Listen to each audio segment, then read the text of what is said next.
নমস্কার বন্ধুরা, তো আরেকটা মিনি ব্লগ নিয়ে তোমাদের সামনে চলে এলাম।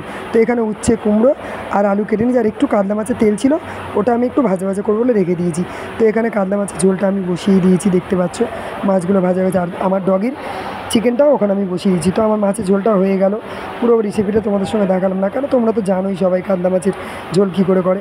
আমি এখানে আলু, টমেটো, পেঁয়াজ, আদা রসুন দিয়ে করেছি। আর এদিকে আমি কালো জিরে ফোড়ন দিয়ে পেঁয়াজটা দিয়ে একটুখানি উচ্ছেটা দিয়ে ভাজা ভাজা করে কুমড়ো আলুটা তুলে দেবো।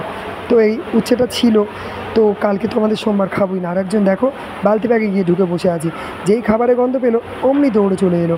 তো ওকে একটু খেতে দিলাম, কারণ আমি ডিউটি চলে যাব, বাকিটা ওরা দুপুরবেলা আবার খেতে দেবে।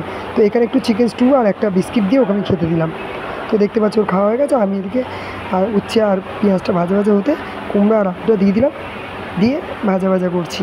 তো এবার আমি এর মধ্যে একটু নুন দিয়ে আর সামান্য একটু লঙ্কার গুঁড়ো, একটু হলুদ গুঁড়ো দিয়ে আর জিরের গুঁড়ো, ধনের গুঁড়ো দিয়ে নাড়ানাড়া করব।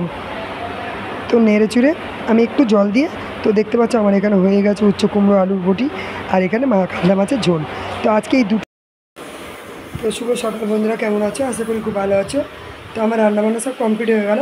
তো আমি এবার বেরিয়ে যাব ডিউটি। তো আমি রেডি হয়ে নিয়েছি, দেখতে পাচ্ছ।